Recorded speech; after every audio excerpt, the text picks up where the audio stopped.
اعوذ باللہ من الشیطان الرجیم بسم اللہ الرحمن الرحیم۔ گزرے تو سامنے کنواں نظر آیا۔ حضور فرمانے لگے حذیفہ یار گرمی بڑی ہے، غسل نہ کر لیں؟ میں نے کہا حضور بڑی بات ہے، کر لیں۔ کہتے ہیں سرکار کنویں کے قریب گئے تو کپڑوں سمیت غسل کرنے لگے۔ پھر بھی مجھے فرمایا کہ ذرا چادر نہیں تان لیتے؟ میں ذرا پسند نہیں کرتا کہ یہ گرمیوں میں ہمارے بچے جس طرح کا لباس پہنتے، یہ تہذیب کے مطابق نہیں۔ تہذیب کسی اور چیز کا نام۔ آپ ذرا کھلا لباس پہنیں اور آپ ذرا کچھ چیزوں کو چھپائیں، آپ مہذب لگیں گے، آپ مناسب لگیں گے۔ کالی بنیان پہن کے تو گلی میں نکل جانا، گلی میں کیا گھر میں بھی بیٹیاں ہوتی ہیں، بہنیں ہوتی ہیں، کیوں اس طرح کا لباس پہنتے ہیں جو غیر مناسب محسوس ہو؟ حضرت حذیفہ بن یمان رضی اللہ تعالیٰ عنہ فرماتے ہیں حضور کپڑوں سمیت غسل فرما رہے تھے، پھر بھی مجھے فرمایا چادر تان لو۔ توجہ ہے میری بات پر؟ یہ نوجوان ذرا زیادہ غور کریں کیا عرض کر رہا ہوں۔ کہتے ہیں میں چادر تان کے کھڑا ہو گیا، حضور غسل کرنے لگے تو پانی ٹھنڈا تھا، گرمی بھی بڑی تھی، حضور کو نہ ذرا لطف آیا تو فرمانے لگے تھوڑا اور نہ نہا لوں؟ میں نے کہا حضور نہائیں۔ کہتے ہیں سرکار کو اور لطف آیا، فرمانے لگے ذرا اور نہ نہاؤں؟ میں بڑا مطمئن تھا، بڑا راضی تھا کہ مجھے نوکری کا موقع مل رہا ہے۔ کہتے ہیں ایک دو دفعہ سرکار نے فرمایا، پھر حضور بس کرنے لگے تو میں نے کہا حضور تھوڑا اور غسل فرمائیں، گرمی بڑی ہے۔ کہتے سرکار اور غسل کرنے لگے، خاصی دیر حضور نہائے، غسل فرمایا، فارغ ہو گئے نا جب، میرا کلیجہ بڑا ٹھنڈا تھا کہ میں نے نوکری کر لی۔ جب فارغ ہو گئے تو حضور مجھے فرمانے لگے چل اب تو غسل کر۔ اگر روٹی بچ جائے تو بندے ڈرائیور کو بھیج دیتے ہیں، اگر کبھی بچ جائے۔ چلیں آپ نے کون سا مجھ سے ناراض ہونے، آپ تو اپنے ہیں۔ اگر کوئی دیگ بڑھ جائے تو مدرسے بھیج دیتے ہیں کہ وہ اس کو کہتے آپ یہی ہیں کہ اس کے پیروں کے نیچے فرشتے پر بچھاتے ہیں۔ یہ بھی آپ کہتے ہیں کہ آفت جی آپ کی بڑی شان ہے، آپ نماز پڑھاتے ہیں، پر دیگ وہ بھیجنی ہے جو بچ گئی، وہ آپ بھیج دیں۔ بچ گئی ہے، وہ زیادہ تھی تو ہم نے کہا چلو بچوں کو دے دیتے۔ یہ اعزاز نہیں دیا، دیکھ دے دی پر آپ نے عزت نہیں دی، وقار کا مزہ نہیں آیا اس کا۔ یہ کوئی سرور والا کام نہیں۔ میرا ایک دوست مجھے ایک دن کہنے لگا حضرت جی اگر کوئی ٹائم ملا نہ نکلا تو میں آؤں گا۔ میں کہ یار نہ آئیے دا کوئی مزہ ہے، ساڑھے کو تو ٹائم کٹ کے آنا یار، حد ہو گئی۔ تو کہے کہ میں بڑا مصروف ہوں پر آپ حکم تو کرے، میں سویرے ہی آیا۔ یہ کیا بات آپ نے، اسی کو بچے کچھ ٹائم آ لیا ہمارے پاس تو آ، تھوڑا سا سارا کچھ چھوڑ چھاڑ کے پتہ چلے کہ تو آیا ہے۔ میری بات کی سمجھ آ رہی ہے میرے عزیز؟ بات کو سمجھنا ہے آپ نے۔ حضرت حذیفہ بن یمان رضی اللہ تعالیٰ عنہ فرماتے ہیں کہ جب حضور غسل فرما چکے تو کہنے لگے اب تو غسل کر۔ کہتے ہیں میں غسل کرنے لگا تو سرکار نے فرمایا چادر مجھے دینا، میں تان کے کھڑا ہو جاؤں۔ یعنی نبی کریم کی بات کر رہا ہوں۔ وہ ساری زندگی پیر صاحب نوکری کراتے رہتے ہیں، مرید پہ چڑھ جائے نا قرضہ تو کہتے ہیں اس کا ذاتی معاملہ ہے۔ تو جب تیرے گھر جھاڑو دے رہا تھا پھر نہیں ذاتی معاملہ تھا؟ تھوڑی تو بھی پیار کر لے، کبھی تو بھی ان کے ساتھ کہہ۔ وہ میرے ایک دوست ہیں پیر صاحب، تو عرس پہ میں گیا ہوا تھا تو ان کا بچہ وہ اپنے بیٹے سے پوچھتے ہیں کہ پتر وہ دال والا جو دیگ ہے وہ گرم ہی ہے نا؟ کہنے لگا ابا جی بس ٹھیک ہی ہے، چل جائے گی۔ یعنی گرم کرنا بھی پسند نہیں صاحبزادے کے لیے، ابا دی چل جائے گی۔ تو پیر صاحب نے بڑا اچھا جملہ کہا، کہنے لگے پتر جب تو مریدوں کے گھر جاتا ہے تو تیرے ساتھ یہ سلوک کرتے ہیں؟ اس طرح تو نہ کر یار، کم از کم تیرا زور لگے گا، ایک آرڈر ہی کرنا ہے ذرا گرم ہو جائے۔ پر ہم سمجھتے نہیں نا چیزوں کو، الا ماشاءاللہ اچھے لوگوں کی بات نہیں کرتا۔ میرے بھائی حضرت حذیفہ بن یمان رضی اللہ تعالیٰ عنہ فرماتے ہیں قربان جاؤں کریم رسول نے چادر تان لی، میرے لیے چادر تان لی، میرے لیے۔ تو امیر حرم، میں فقیر بے نوا، تو کجا من کجا۔ یعنی میرے لیے چادر، میں گلیاں دا روڑا کوڑا تے میں نو محل چڑھایا ہے سانیاں۔ حضور نے چادر تان لی، کرنا غسل۔ اگر مجھے گرمی لگ رہی ہے تو تجھے بھی تو لگ رہی ہے نا۔ حضرت حذیفہ بن یمان کہتے ہیں میں نے کہا حضور میں بغیر چادر کے فرمایا نا میں کھڑا رہوں گا، تو کر غسل۔ حضرت حذیفہ بن یمان کہتے ہیں تھوڑا سا غسل کر کے میں نے چھوڑ دیا۔ حضور فرمانے لگے نہیں اور نہا ذرا۔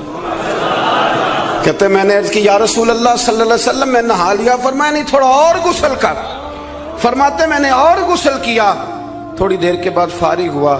میں نے کہا حضور مہربانی فرمائیں، میں نہا چکا۔ تو فرمانے لگے نا ہمیں جتنی دیر میں نے کیا ہے تو بھی اتنی دیر غسل کر. حضرت حذیفہ بن یمان کہتے میں رو پڑا. میں نے کہا محبوبہ تیرے کرم پہ قربان جاؤں اب بس کریں. حضور میں نہا چکا ہوں. تو حضور فرمانے لگے حذیفہ گھر سے اکٹھے نکلے تھے نا, گرمی میں ایک جیسا سفر کیا ہے نا یار, تو غسل کر. مجھے اچھا لگا یار یہ کیا سٹیٹس ہم نے بنا لیا. ہم اپنوں کے بیچ بھی اسی طرح رہیں گے. ہم اپنوں کے بیچ جو ہمارے اپنے ہیں ہم ان سے بھی کبھی. میں مسجد میں بیٹھا ہوں باوضو, ابھی میں نے عشاء پڑھی ہے. کو دیانتداری سے بتاتا ہوں, میں بیمار ہو گیا تو بڑی میری ٹانگوں میں ٹائیفائڈ بخار تھا, تو بڑی سخت تکلیف میری ٹانگوں میں آئی, اذیت آئی. مجھے چلا نہیں جاتا تھا, چھڑی پکڑ کے میں چلتا تھا. میری اماں جی حیات تھیں, میں نے ان سے کہہ دیا کہ بڑی ٹانگوں میں درد ہے. تو میں سو گیا, میری آنکھ کھلی تو میری ماں میری ٹانگیں دبا رہی تھی. میری ماں میری ٹانگ, اور میری جیسے آنکھ کھلی تو میں نے جھٹ سے اپنی ٹانگوں کو سمیٹا. میں نے کہا اماں جی آپ یہ کیا کر رہی ہیں؟ تو میری اماں جی نے کیا, وہ بیمار رہتی تھی, شوگر تھی, کہنے لگی پتر تو نہیں میری روز دباندہ. آپ بات کو سمجھے نا. وہ وقت گزر گیا, وہ انتقال کر گئی, 8-9 سال بیت گئے, پر وہ کبھی اس وقت کو یاد کرتا ہوں تو دل ٹھنڈا ہو جاتا. ہمارا تو سٹیٹس اتنا خوفناک ہو گیا کہ ہمارے اپنے ترستے رہتے ہیں کہ چلو 2 جملے پیار کی بول دے, 2 جملے, اور کسی کے لیے بھی نہیں یار, کسی کے لیے. سیدہ طیبہ طاہرہ حضرت عائشہ صدیقہ آپ فرماتی ہیں لوگوں ہم اس رسول کے ماننے والے ہیں جو جملوں کا بھی خیال کرتے تھے. کسی کی آج انداز تکلم کس طرح کا ہے, کوئی کس طرح, اس کا بھی حضور خیال کرتے. ایک دن مجھے گھر میں بیٹھے بیٹھے فرمانے لگے عائشہ جب تو راضی ہوتی ہے تب بھی مجھے پتہ چل جاتا ہے, اور جب تو ذرا تھوڑا سا دل میں کوئی بات رکھتی ہے تو پتہ مجھے پھر بھی چل جاتا ہے. تو جناب عائشہ کہتے ہیں میں نے فٹافٹ عرض کی حضور مجھے میری ماں روئے. میں اور آپ کے فرمایا چپ کر, ذرا سن تو لے, پہلے ذرا سن تو صحیح نا, ذرا سن یا رسول اللہ حکم کریں. تو محبوب فرمانے لگے کبھی کبھی کسی دوسری بیوی کے پاس ذرا وقت گزاروں تو تیرے دل میں بات تو آ ہی جاتی ہے نا, ذرا سن نا, حضور حکم کریں. تو محبوب فرمانے لگے جب تو راضی ہوتی ہے نا تیرا طریقہ ہے کبھی کبھی قسم اٹھاتی ہے. جب تو ہوتی ہے نا مجھ سے ناراض تو تو کہتی ہے مجھے ابراہیم کے رب کی قسم, مجھے حضرت ابراہیم علیہ السلام کے رب کی قسم. اور جب تو راضی ہوتی ہے تو فرماتی ہے مجھے محمد عربی کے رب کی قسم. اب میں سمجھ جاتا ہوں کہ آج کوئی بات. جناب عائشہ کہتی ہیں میں بڑا روئی. حضور نے فرمایا کیوں روتی ہے؟ میں پھر رو پڑی. حضور نے فرمایا میں نے تو تیرے احساسات بیان کر تو رو پڑی. کہنے لگی روتی اس لیے ہوں کہ اللہ نے کیسا کریم رسول عطا فرمایا. حضور لفظوں جملوں تک کا احساس کہ آج فکرے کس طرح کے بیان کر رہا ہے, آج اس کا ذہن کس طرف چلا گیا, اس بات کا بھی خیال ہمارا. تو یقین کریں وہ بلند و باغ مزاج جانے ہمیں کہاں جا کے کھڑا کرے گا, کس جگہ پہ جا کے ہم رکیں گے. بڑا شوق ہے لوگوں کی گردنیں جھکانے کا, بڑا ہمیں شوق ہے, یہ میرا ملازم ہے. گھر میں بھی گئے ہیں تو 2-4 بندے کھڑے ہونے چاہیے اعزاز کے لیے, تھوڑا سا جھکے تو صحیح, تھوڑا پیار کرنا تو شروع کریں. تھوڑا یہ آپ کی گردن دیکھیں نا, جو بالکل اکڑ جائے وہ مردہ ہوتا ہے, اور جس میں کچھ نہ کچھ لچک ہو وہی تو زندہ ہوتا ہے. اگر آپ پکڑے ہوئے ہیں, اکڑ گئے ہیں آپ کو اپنے علاوہ, وہ کسی نے کہا تھا خدا مجھے ایسی خدائی نہ دے کہ اپنے سوا کچھ دکھائی نہ دے. کیا لے کے جانا ہے اس دنیا سے اگر آپ چند منٹ کسی سے پیار ہی نہیں کر پائے, کسی کا احساس ہی آپ کی طبیعت میں نہیں آیا, آپ کو ذرا خیال ہی نہیں آیا کسی کی بابت. لیکن ہمارا وہ احساس کدھر گیا؟ اصل بات یہ ہے کہ اندر تکبر چھپا لیا ہے, اب وہ نکلتا نہیں, کھٹکتا بڑا ہے, تنگ بڑا کرتا ہے.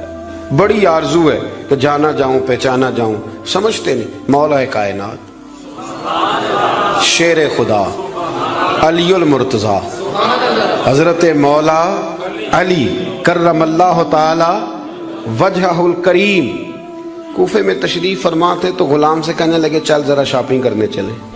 کس سے؟ بول کے بتائیے. لے گئے ہو کبھی ملازم کو ساتھ؟ ہم تو ابا جی کو نہیں لے کے جاتے, حالانکہ ان کو کبھی کبھی لے جائیں تو انہیں بڑا اچھا لگے.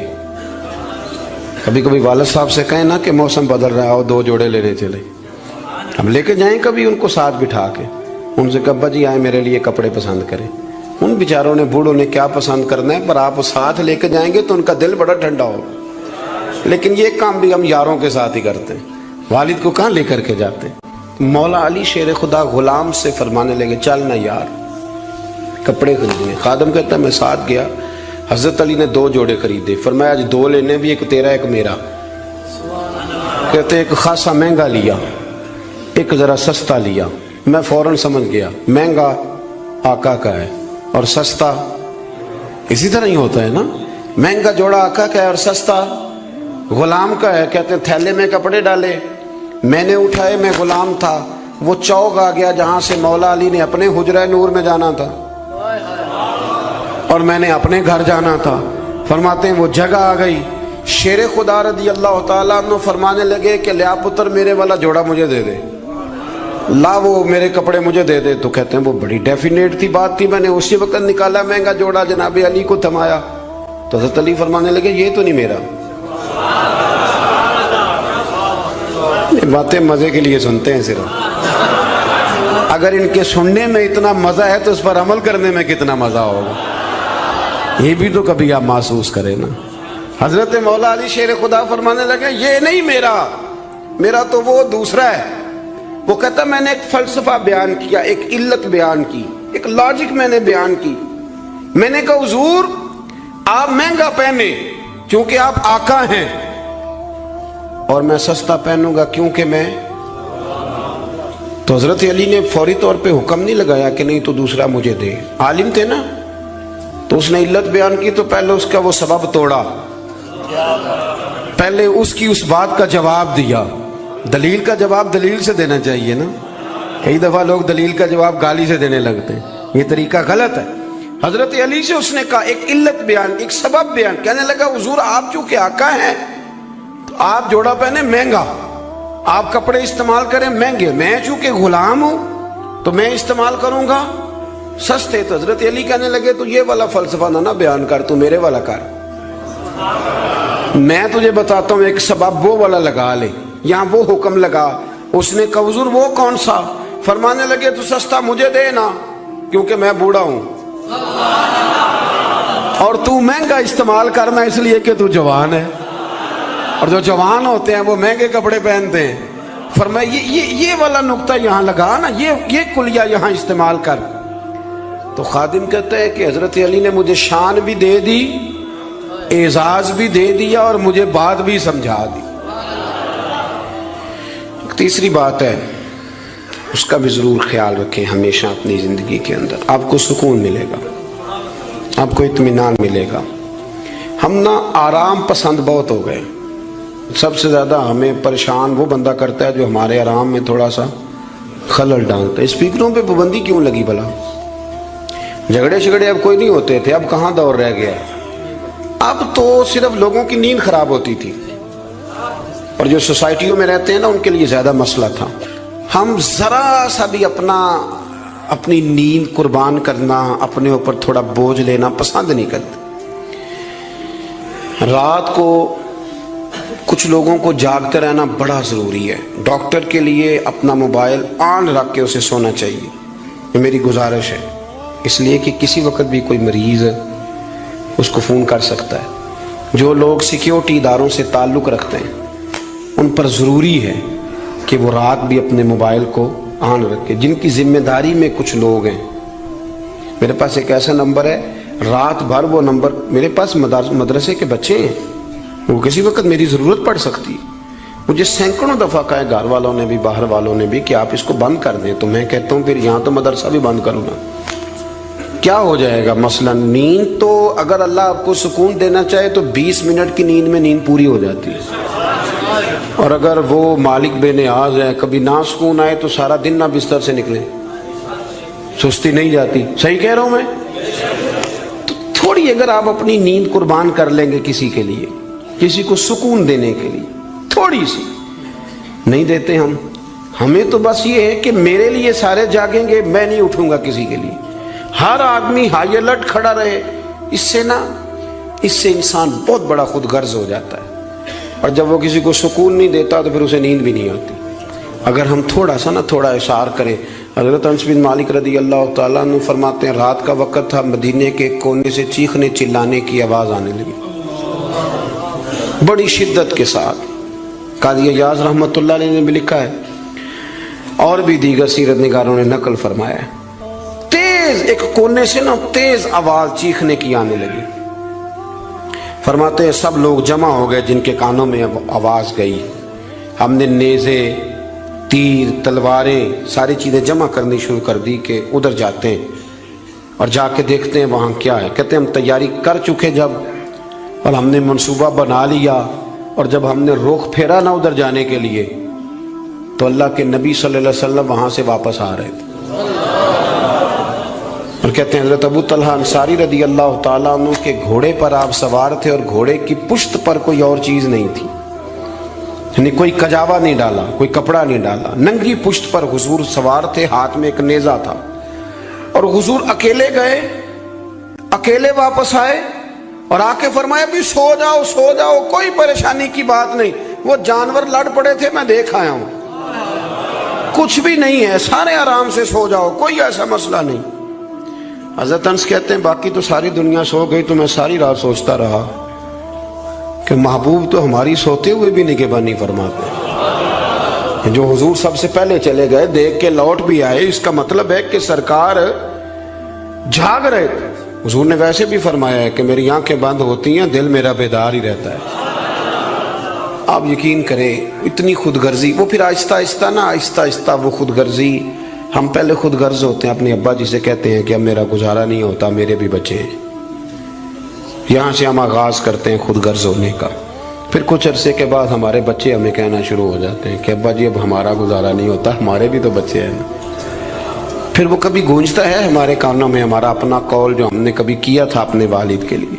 اپنی زندگی میں اگر آپ عاجزی لے آئیں، انکساری لے آئیں، حسد چھوڑ دیں، پیار لے آئیں، رشک لے آئیں، اپنی زندگی کے اندر تھوڑا سا کسی کے لیے احسار کرنا شروع کر دیں، قربانی دینا شروع کر دیں، تھوڑا سا اپنے اوپر ہلکا سا بوجھ ڈالیں، تو شاید وجود تھوڑی دیر کے لیے تھک جائے لیکن روح کو بڑی آسودگی حاصل ہوگی، دل آپ کا سکون میں آ جائے گا. آپ ایسے محسوس کریں گے کہ میں اصلاح پذیر ہو گیا ہوں، میرے باطن کے اندر جو میل کچیل تھے وہ چھٹنے لگے، وہ دھبے اب آہستہ آہستہ کر کے دور ہونے لگے. آپ کی اس محفل میں بھلا مہمان خصوصی کون ہے؟ یہ بزرگ مشائخ تو آئے ہیں، ہماری سرپرستی کر رہے ہیں، لیکن اس محفل کا سب سے خاص بندہ وہ ہے جس نے محفل سے پہلے مسجد میں جھاڑو دیا، جس نے صفیں بچھائیں، جس نے اشتہار لگایا، جس نے جذبہ کا اظہار کیا.